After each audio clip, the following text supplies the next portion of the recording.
Welcome to Bottom Up, a monthly podcast dedicated to issues and topics of interest to young lawyers in Wisconsin and beyond. I'm Emilio Villagale. And I'm Kristen Hardy, and we're your hosts. This is the Bottom Up Podcast. Good morning. It's Kristen Hardy. I'm riding solo today, your host. Emil is somewhere being busy in trial or something. I have no clue, but I'm excited to be at the Milwaukee Bar Association. Thank you so much to the NBA and Sarah Martis for allowing us to record here today. It's the top of the new year, and I have not been with you guys for a while, so this is exciting, and I have some awesome guests that I'm finally excited and happy to have here on the podcast. I'm joined today by Judge Brostrom and Krista LaFave. So I'm going to ask them some questions about their respective careers and where they are. But first, before we do that, how are you ladies today? Good.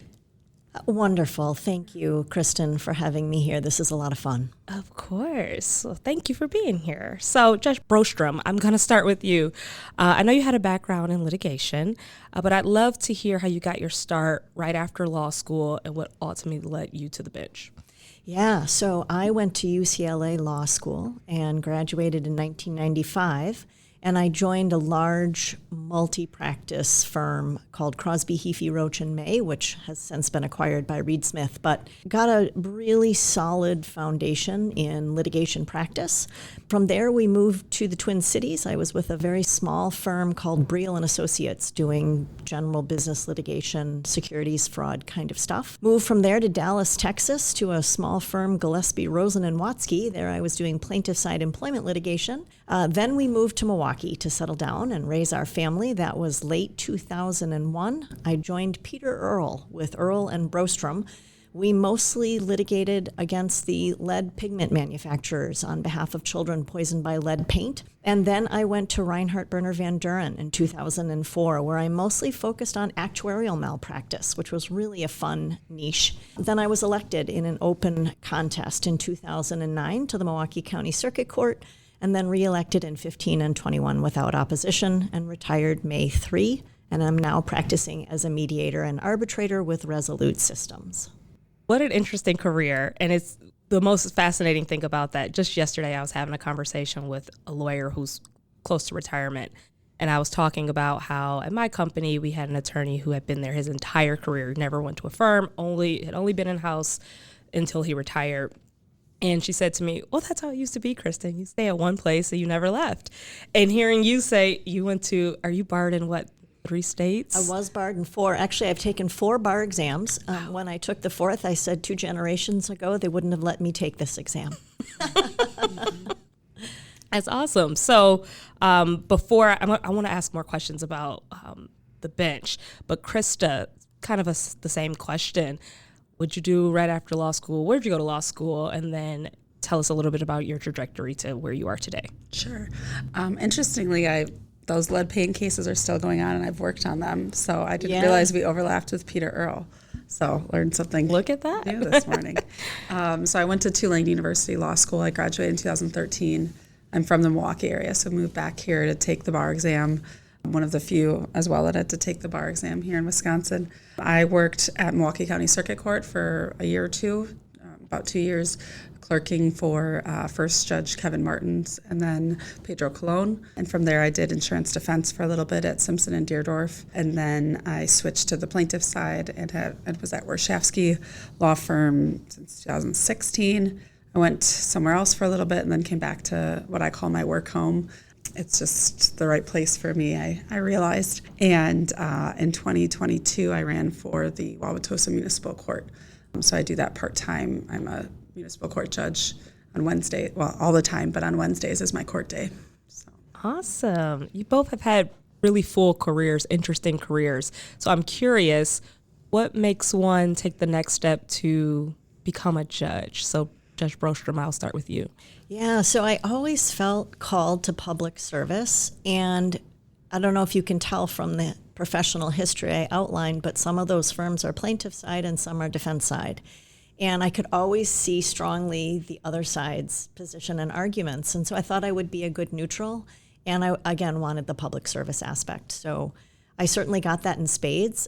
15 years on the Milwaukee County Circuit Court gives one a tremendous opportunity to be of service. I felt like I learned so much, made an impact, I hope, on people's lives, and I'm really grateful for having had that experience. Krista, same question. Yeah, I was telling Judge Brostrom before we went on, my grandmother was a lawyer, and she was the clerk at the Eastern District of Wisconsin, and she would have been a really excellent judge if she had been born in a different time. And I think that's something she always really wanted but couldn't do. So my whole life, being raised in a family that's had lawyers, I just always wanted to be a judge. I don't know, I was drawn to it. And so I thought maybe in the future when my child was older, I would.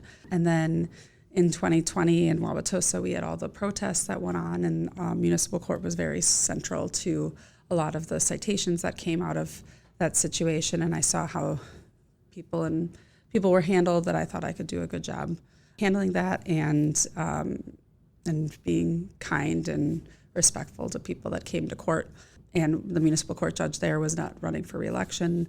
So I was asked by some people, I've done some training programs on running for office, and I've heard on average, I think women need to be asked 3 times before they run, is what the statistic that I've heard before. So I did have like multiple friends ask me to run, and I decided to jump into it. So it was something I've always been interested in. I hadn't practiced in municipal court before, other than helping like friends out with speeding tickets or something. So it's been a real learning curve, but I love the public service aspect of it, because the people that come in, really a lot of them, it's like make or break whether they can pay this ticket or they get time to pay or community service.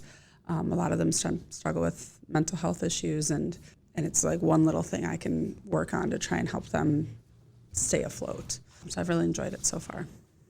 We have a lot of young lawyers and law students that listen to this podcast. So really for law students and maybe even lay people who listen, what are those differences between circuit court and the municipal court?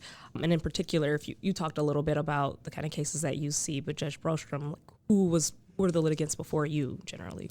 Yeah, so while on the circuit court, I was in every assignment other than family. So pretty much everybody was in front of me, from small claim civil to large claim civil to homicide, sexual assault, termination of parental rights, child welfare, juvenile delinquency, the adult drug treatment court, veterans treatment court.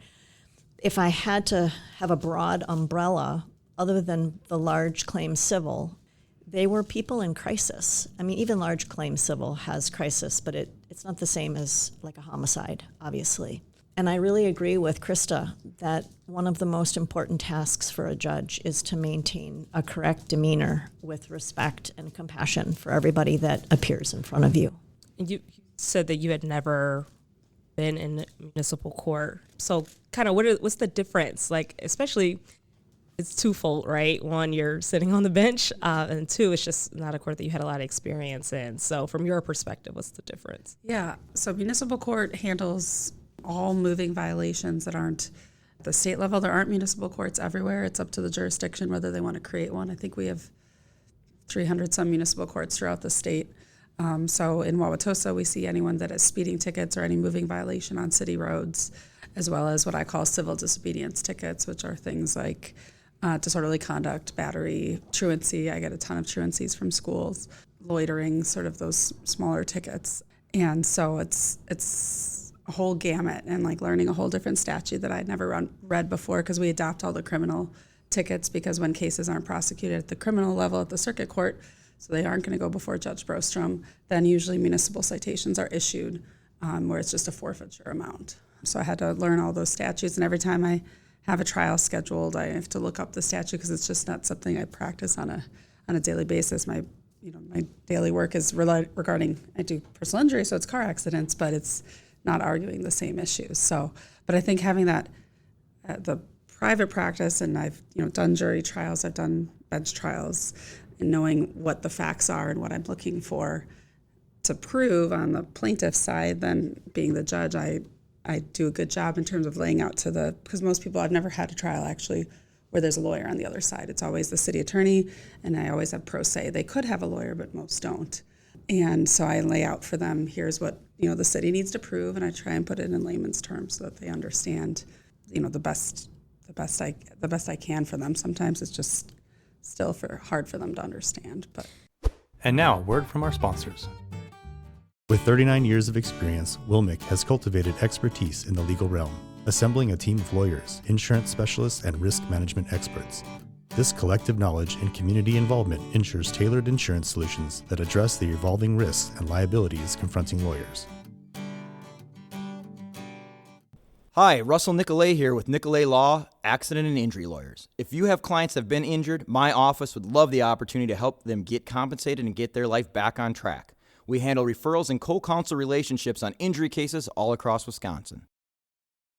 The wrong business structure can cost your clients time, money, and legal headaches. The Wisconsin Business Entities Handbook is your essential guide, covering taxes, liability, management, and filings, so you can give your clients the right advice at the right time. Get your copy today at wispar.org/books to help your clients make informed decisions with confidence. Thank you. And now back to the Bottom Up Podcast. It's interesting if our listeners haven't figured it out, I don't ever step foot in a courtroom. I have never been a litigator. I have always worked in-house, and people often ask like the difference, or if I can quantify the difference between kind of transactional work or working in-house versus maybe working in private practice. And I think when you're in private practice, and this is just a thought, so someone stop me if I'm wrong, you get to exercise the muscle, it kind of in the same sweet spot constantly, right? Like you have your practice area and you have the city that you live in or the state that you live in, and after I do this so many times, I'm flexing the muscle, I could kind of do it in my sleep. This question is coming up because you were saying you have to look up different statutes every time. It's like, that's my whole job. I'm never in the same state, it's never the same issue. It's always so many different things that I'm always looking up. So that's interesting. You say that's a kind of a tough part or a challenging part. It's like, I understand that. Not on that side as a judge or a litigator, but just constantly, I don't get the opportunity to flex in Wisconsin. Like I'm just looking up Wisconsin law. I have to have some idea of how everything works across the globe, across the nation. And I think there's an idea in general, I think people who aren't lawyers that like once you're practicing, but you just know what you're doing and like you just kind of do the same thing every day. And I mean, I've been doing the same work for 8 or 9 years now, and it's every single day is different. Every case is different. Absolutely. Like the general, what we're going for is the same, but a million things are different within that. And I just don't, I don't, even when I was a new lawyer, I kind of thought, well, at some point I'll just have it down pat. Yeah. But that doesn't really happen. Well, the thing, though, that I think you do get really good at is the processes that always apply. The most important skill for a litigator, I believe, is the ability to ask good questions, to digest the response, listening carefully, and then to think of what is your next question. That process shows up in depositions, it shows up in the courtroom. It's really the litigator's most powerful tool. But the process is what you begin to learn. And I would say from the bench, I mean, certainly, I like to joke, we do process. Mm-hmm. The process is so important because that's the container of integrity within which the law functions. I think the same is true for arbitrations and mediations, which is what I'm doing now. Obviously, an arbitration is very much like a court trial, so the process is going to be important there so that the parties feel it has integrity, especially because it's generally not appealable. But even for a mediation, that process of neutrality, of making sure you're very well prepared, making sure that each side feels fully heard, is really what gives the process validity and ideally leads to a resolution. So I think that's the common denominator of development and learning for young lawyers, is to learn the processes. Speaking about talking to young lawyers and kind of what could be helpful to them, I want to talk about courtroom presentation and preparation. And you touched on a little bit of the process. So Judge Brostrom, for young lawyers who may be nervous about appearing in court, what's some advice beyond process that you have for them to present their best self? And then I'm going to ask you another question, Krista, but I want you to kind of piggyback off that too. So the first thing I would say is that appearance matters. I think professional dress is really appropriate. And that's not strictly construed, but you need to show up in court looking respectful and professional. Then, of course, preparation is the key. I like to say that cases are won or lost on the very granular facts. And so you really need to know your evidence and you really need to know your facts. Now, if you're just there arguing a motion, that's going to be a more discrete set of evidence and facts than if you're there for a full-blown jury or court trial. But that's the number one thing I would say to young lawyers is to get really prepared, knowing your evidence and knowing the facts. And it matters, like I said, at a really granular level. So, for example, the order in which things transpired is really important. What happened first, what happened next, at a really detailed level. And I think if you have that level of preparation, then you should feel confident. Obviously, you need to know the law, right, that applies to your facts. That's kind of a given. And then lastly, I would say honesty. Honesty with the court, candor to the tribunal is one of the most important assets of a lawyer. I'll tell a real quick story. So one of my very first trials when I was on the circuit court was a OWI. I had no OWI experience at all. And the driver had been administered a breath test at the sheriff's station longer than 3 hours from the time of driving. And I asked the lawyers, what does this mean? And the defense lawyer, whose sole practice was OWI defense, said, the test is inadmissible. Well, it was a very young prosecutor, and so I had to take a break, and it only took me 2 minutes to find that, in fact, what that means is you need to have an additional witness to lay the reliability of the test that you wouldn't need if it was within 3 hours, but it was not inadmissible. And I never trusted that lawyer again. Yeah, so candor to the tribunal is really important, even if the answer is I don't know, Your Honor. Right? Wow. Mm-hmm. Judge Brostrom, I know you did small claims or you got to see a lot of small claims cases. Can you talk to me a little bit about pro se litigants in small claims court? Yeah, so I was in small claims for a year, and it was really a lot of fun. The small claims chapter in the statutes empowers the judge actually to be a little bit more interactive because there are so many pro se people. And my technique was I would have the pro se person up on the stand. They would bring their stack of completely disorganized, coffee-stained documents, and I would take the documents, I would put them in chronological order, and then I would just go through them one by one and ask about them, and then I would separate them into relevant and irrelevant piles, and then I would go back to the relevant pile and get a little bit more information. So I basically led the pro se litigant through the process by educating myself, again, about the granular facts and the evidence that would support it. And then from there, I could make a decision. You talked earlier, Krista, about, kind of giving people the benefit of the doubt. I found that when I got it right with a pro se litigant and ruled in their favor, they would burst into tears. And when I got it wrong and ruled in their favor, I would get a smirk afterwards. And mostly I feel like I got it right, but it was interesting. At the end of the process, I could often tell if I had made the right call. Krista, you mentioned earlier that it sounds like you're mostly seeing pro se litigants. How does that differ? How can a pro se litigant come in and be prepared? Is it some of those same tips? I mean, I think it's a little different. They're out of their element. So give me some tips or some things that you've seen that people have done well when appearing before you for the first time. I look to the content and ignore a lot of it. I mean, a lot of people come in with their kids or right off work, and I ignore most of that unless they're being disrespectful in some way to the system, not necessarily to me, but to the system. But I think respecting it in terms of how they speak. Are they letting me finish? Are they not interrupting? I have a hard time when people are just complaining about every single part of what happened in an interchange with the police, because I understand that, I understand that they're frustrated, but a lot of that doesn't matter to the ticket at hand. And so when they're able to weed out and just get to the meat of what the situation is and what it's really about. But I also recognize there are normal people that don't deal with this on a regular basis. So I think it's whether they're giving me the whole kitchen sink that I don't need, and maybe their whole life story, which makes me question if what they're saying is credible or not, because the more information people include doesn't necessarily lead to more credibility. I think there's a misunderstanding about that. But I think the biggest thing for me, I tend to believe most people. I like to think that they're not lying to me at court. My court officers would say I might believe more than they would, but I'd rather lead like that in terms of thinking that people are being truthful with what they're stating. And being truthful and maintaining that, to me, really goes a long ways with what I decide. So, Krista, thinking about you're a judge part-time, but then you still maintain your practice. How are you balancing those two things, or what are you learning from the bench that you're taking back to your practice?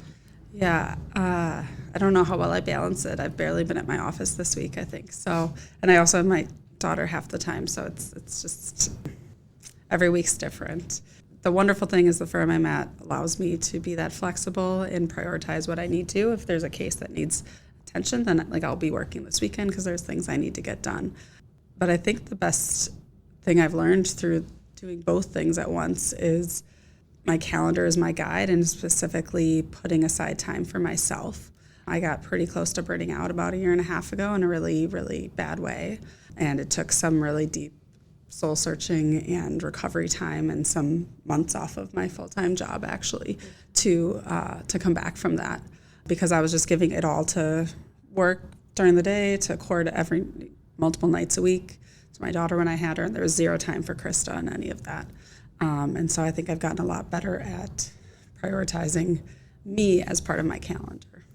I'm glad you found your way back. We've done whole episodes on the importance of that, of wellness and mental health, and I'm glad you found your way back to a good place, a comfortable place for now. I know it's like a day-to-day struggle though, right? Yeah. Every day's different, so. Can I add, before what you asked Judge Brostrom about for young lawyers, Yeah, can I sure, share something please. to that I wrote down before I forgot? So I actually I clerked for the judges, and I had done some work for Judge Pocan when he was on the criminal bench. And then the next year, when I was doing defense work, I had an argument in front of him, and I actually saw him at the MBA the next week. And he said that, he's like, you need to work on your face during presentations. And apparently when the other attorney was talking, I was just responding with my face the whole time, and I had no idea.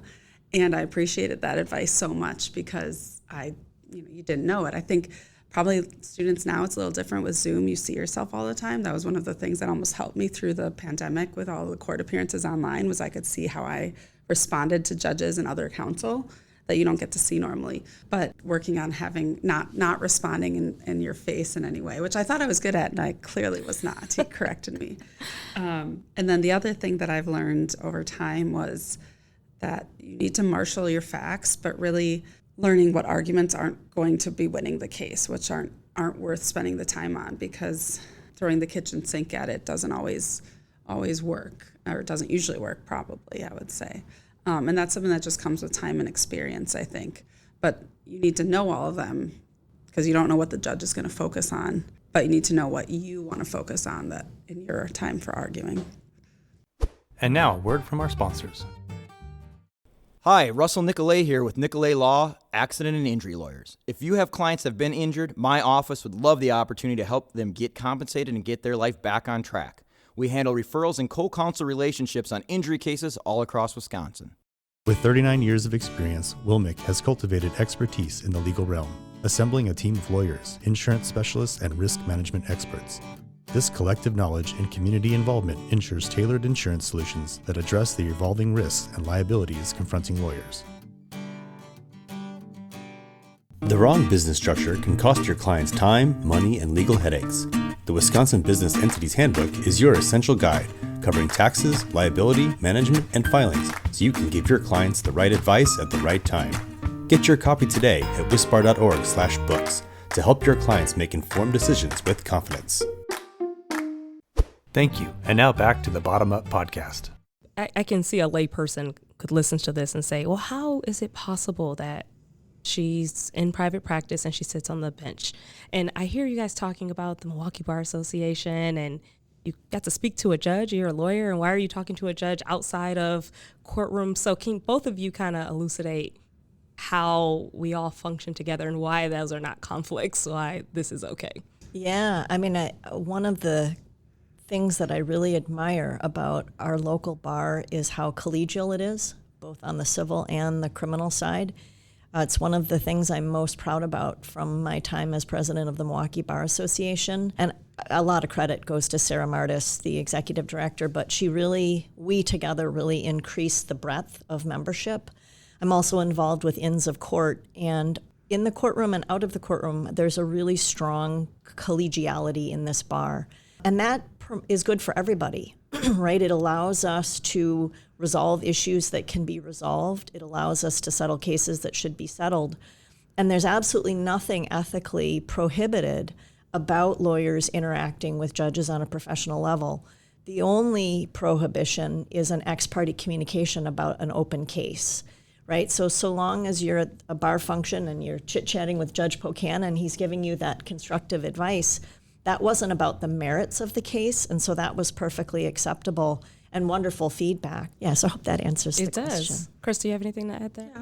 Yeah. Well, in my, being the only judge in Tosa, it's interesting because I have to interact with the city prosecutor for, how we're going to schedule court and calendar docketing and things like that, because he's the person that comes in. But I don't talk with him about cases because the litigant, the defendant's not there. So it's keeping that line of what's appropriate to talk about and what's not, and integrity for the system. That's why we need to have these clear rules. But yeah, we all interact. Milwaukee, compared to other places that I know people that are practicing, it's just such a positive place to practice, even in very contentious areas like the type of work I do in my private practice. I get along with the defensive lawyers just fine. We might disagree on the facts of a case or what should happen, but at the end of the day, I enjoy speaking to them as people. I respect who they are and their practices. That's a good segue, talking about the collegiality in Milwaukee or Wisconsin and our legal community. I really became acquainted with both of you through various different organizations. So Judge Brostrom with the Milwaukee Bar Association, where I'm still a board member, and then just touch points with the Association of Women Lawyers. So I'm asking you both to talk a little bit about your leadership and the importance of these organizations to Wisconsin. Yeah, so I've already talked a little bit about the Milwaukee Bar Association. I was on the board of AWL many years ago, and I think both of them are excellent for building that collegiality, but also for the mentorship.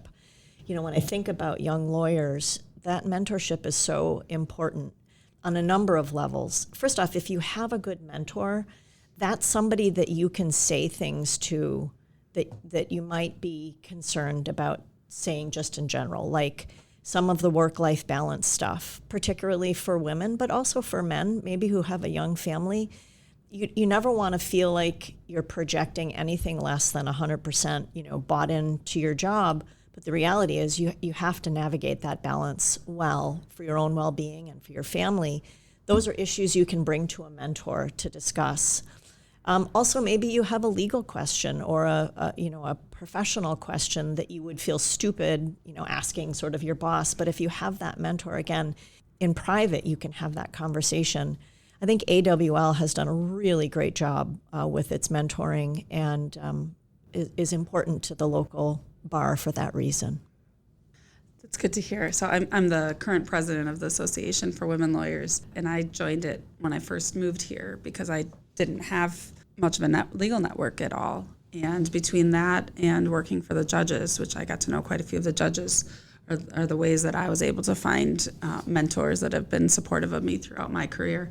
I'm a member of the MBA, haven't come to it, not as involved in the MBA, but in terms of the Association for Women Lawyers, I specifically joined the bar years ago with the goal of trying to improve, or joined the board a number of years ago with the goal of trying to improve it over time, which I'm really excited because we're doing strategic planning right now.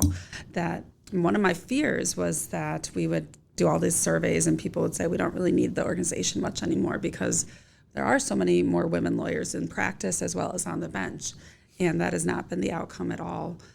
It's definitely pointed out issues that we need to work on, which you and I have talked about before in the past, and also highlighted things like mentoring or events we do with the law school that people really enjoy that we need to spend more time working on in the future. So I'm really excited for where that's going to go and like where the organization's going to be over the next 5 years after this work we've done for the past year. And I'm really proud of my board members that bought into my whole plan of how we're going to do this and invest, as an investment.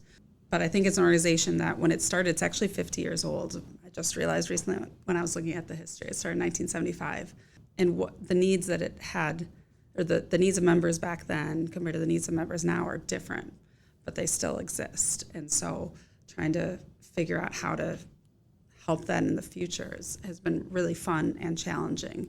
But I think for young lawyers, getting back to the young lawyer question, I think getting involved, whether it's MILA, the Young Lawyers Association, or the MBA or AWL, finding an organization with people you click with, or WAL, or any of them that you click with and find people that you really connect with, and then staying involved with that organization for longevity, I think really helps, because that's when the relationships don't stay surface level anymore and they get deeper, and you have those mentors that you can call on no matter what issue you're facing. I agree. The mentorship, the networking from these organizations, so impactful, but then also just what they mean to the legal profession in Wisconsin and for the Milwaukee Bar Association, specifically to Milwaukee. I can't even quantify it. These organizations are important. We need them. And I appreciate both of you for being leaders in these organizations, because we've seen great things happen under your leadership. So, that's volunteer. You don't get an extra gold star for that. This is something that you're volunteering your time because you're passionate about it. So for any young lawyers out there, get involved and think about taking a leadership position, because I think those young voices are always important.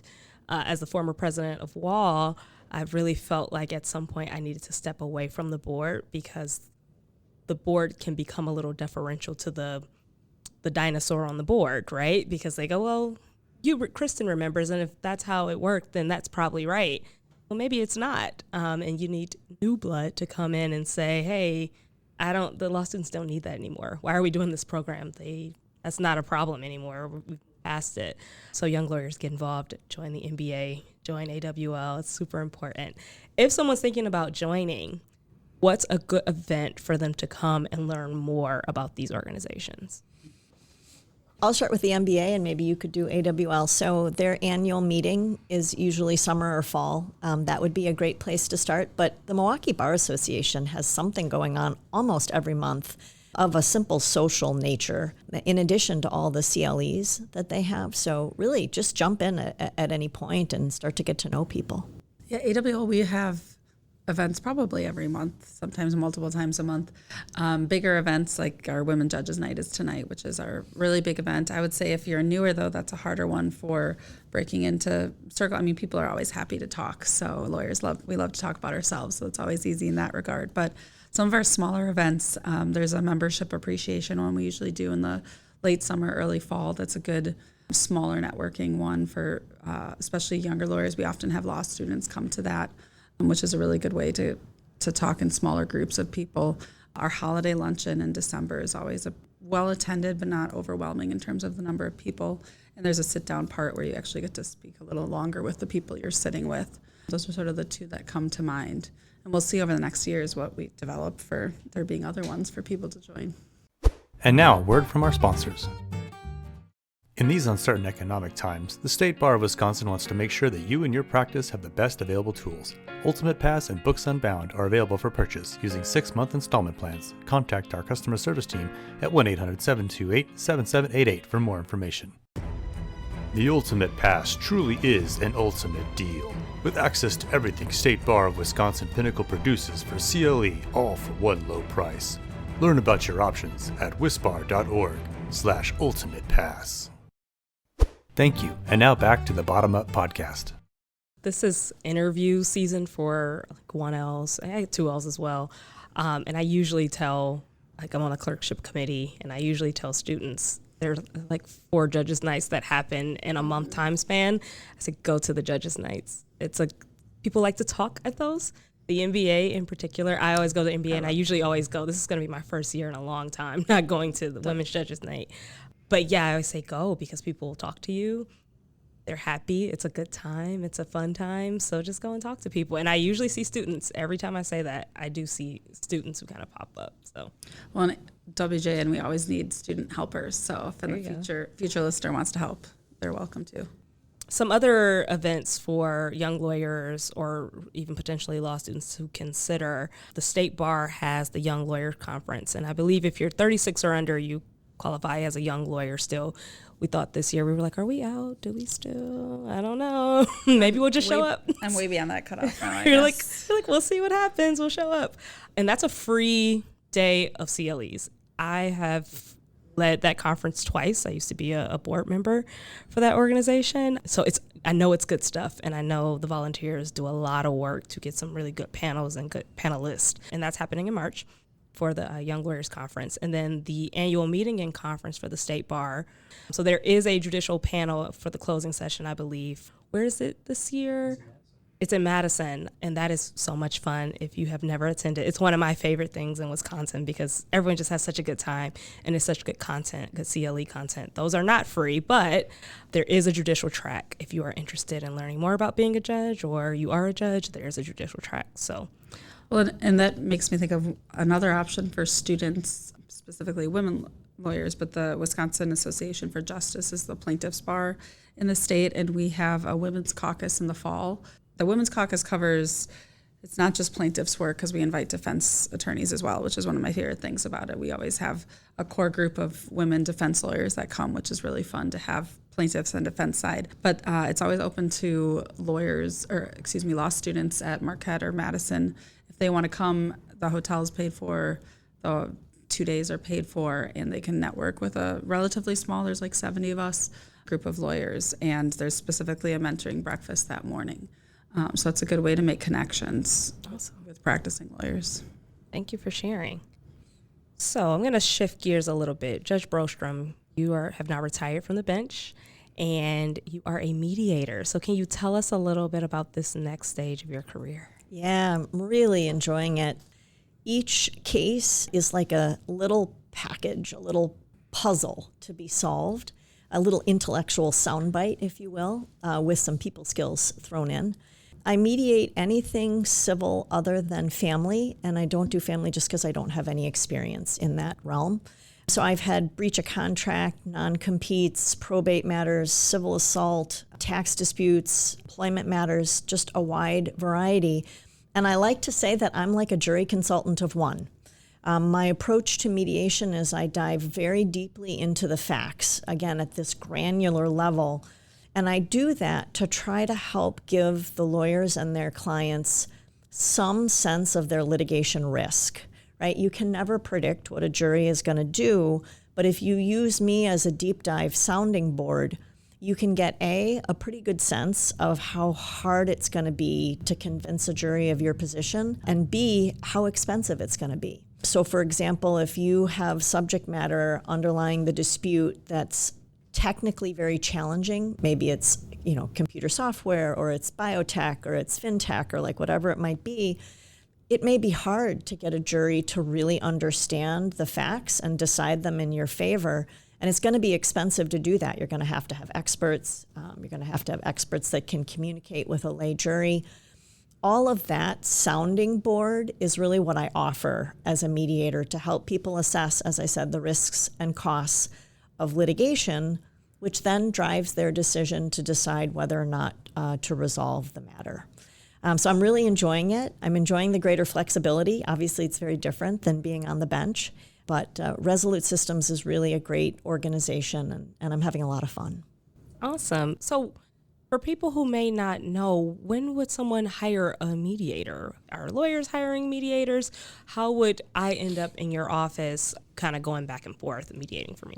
Yeah, so both sides have to agree to choose me, and usually it's done with the lawyers advising their clients, right? Usually the clients won't know the local mediators, so it's the lawyers who help them decide. And it can happen anywhere in the litigation process. I have had it pre-suit, I've had it, mid-litigation. Oftentimes judges order civil cases to go to mediation. They can't order them to resolve the matter, but they can order to mediate in good faith. Often it shows up just before large, expensive milestones in the litigation process. So before summary judgment motions are due, or even before a lot of discovery, or before expert reports are due. All of those milestones are expensive, and if you could get it resolved in advance of that, you'll skip those costs. And then, of course, the ultimate cost is your trial, and those are very expensive, very unpredictable, really suck a lot of time and energy from the clients' lives.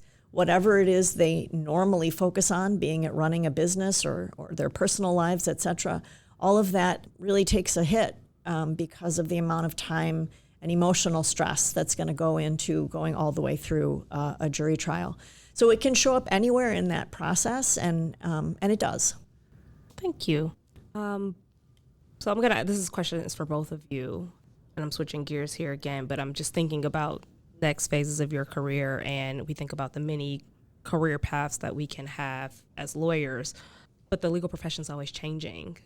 Once upon a time, privacy didn't exist. We've had a podcast about AI and that future. So I'm curious, from your perspective, what changes do you foresee in the legal profession that young lawyers should be aware of? And it doesn't have to necessarily be practice specific, but just even the way that we practice.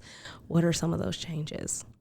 Well, I think AI is probably the biggest one. I think it's going to radically change document review, for example. One of the most laborious, expensive, heavy tasks that usually falls to younger associates. AI can do an initial scrub and gather some basic data.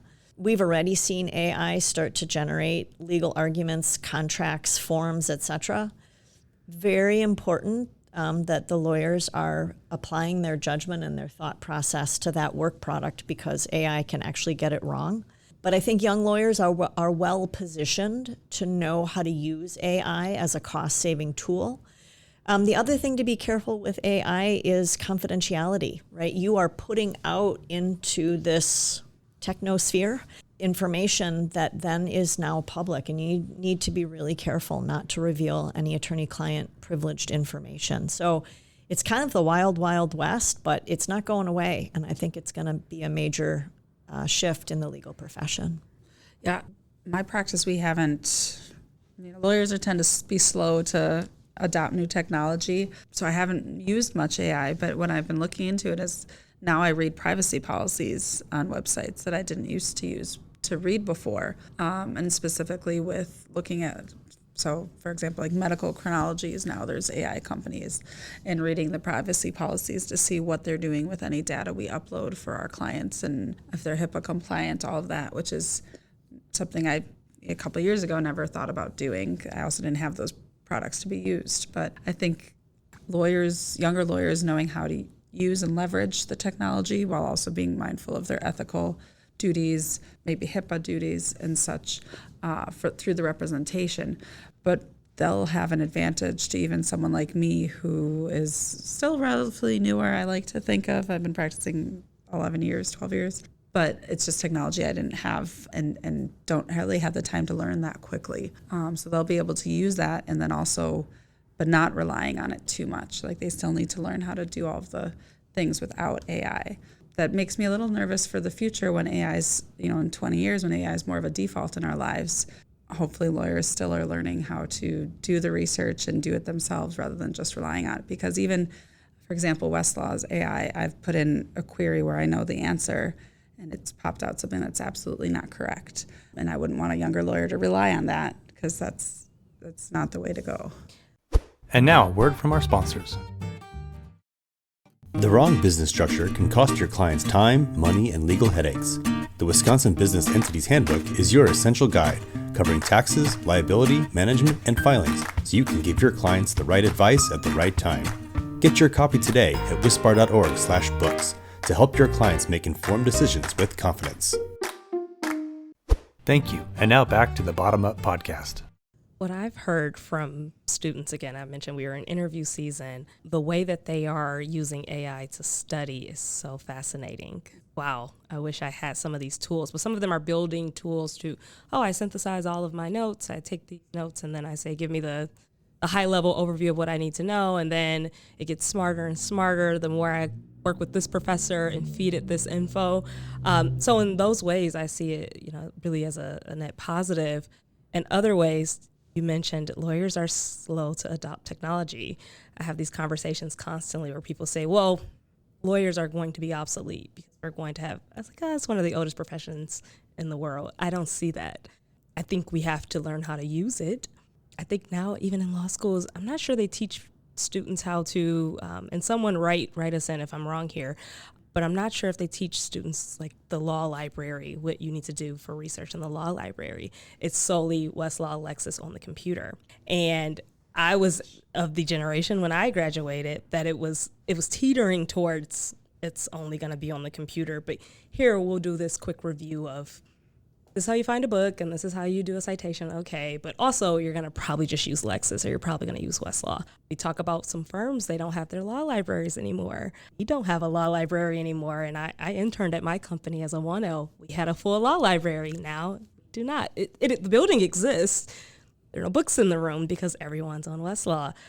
So I think you both are absolutely right. These things are going to change, but only so much, I guess, for the legal profession. I don't know if we're going to see these major swings. Maybe not while I'm here on Earth, but maybe eventually at some point. Well, and the one thing AI doesn't have is judgment. And that is the asset that the lawyer brings that can't be replaced. Absolutely. I think I can't see there being it existing without lawyers because of the judgment and the humanness that we bring to it.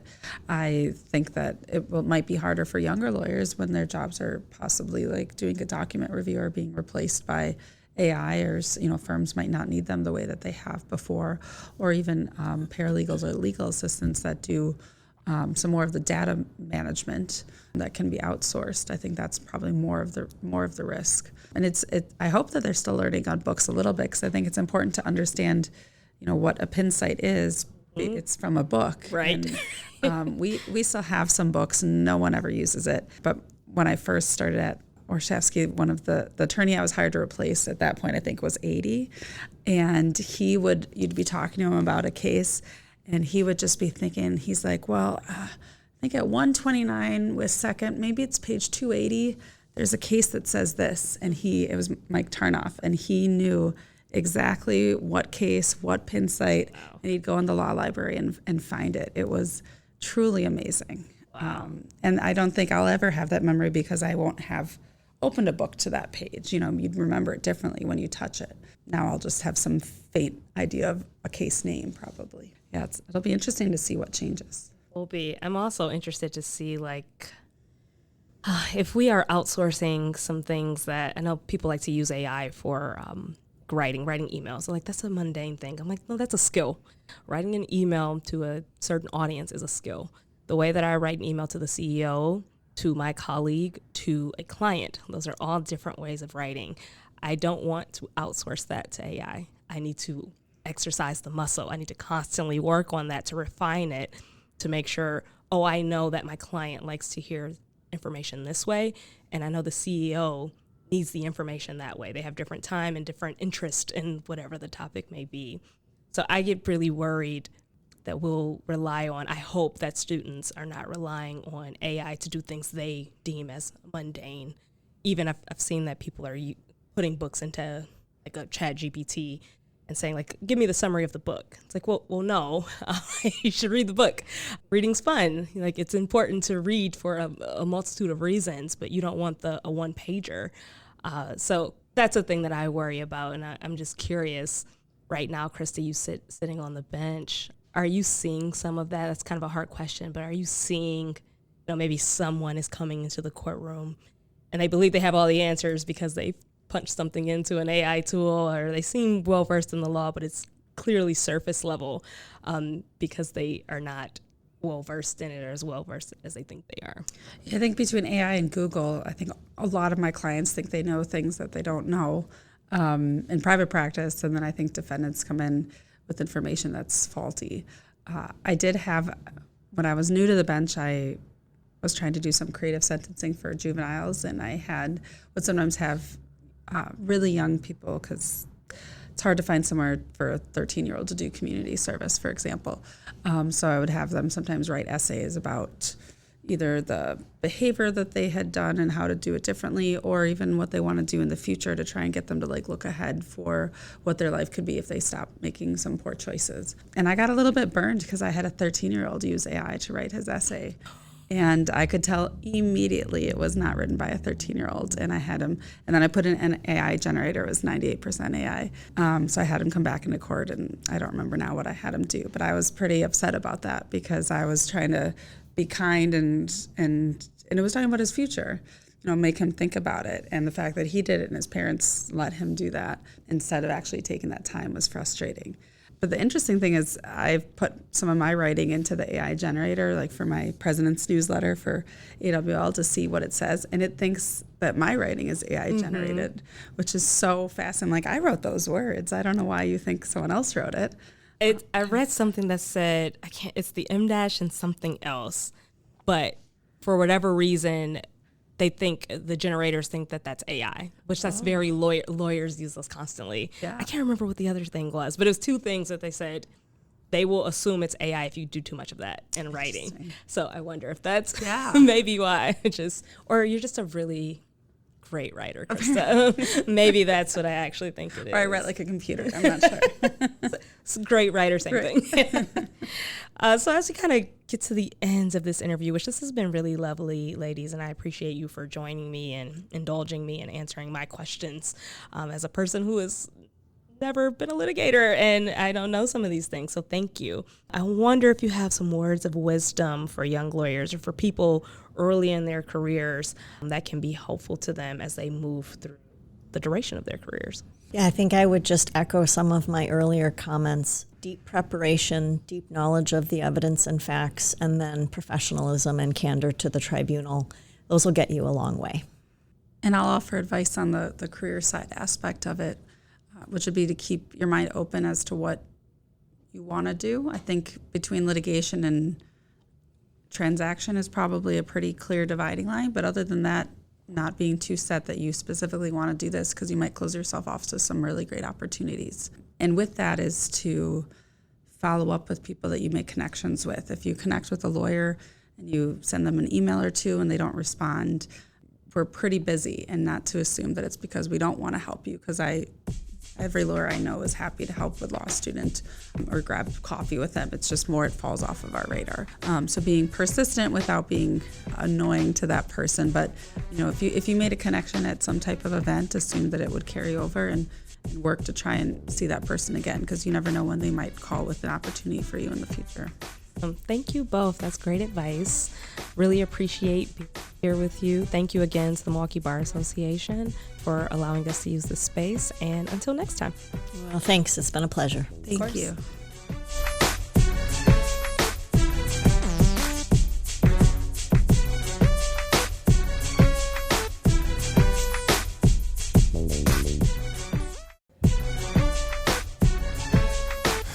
Thanks for listening to our podcast. If you have a topic you'd like us to explore, let us know. I'm your host, Emilio Villagale, and we'll catch you next time.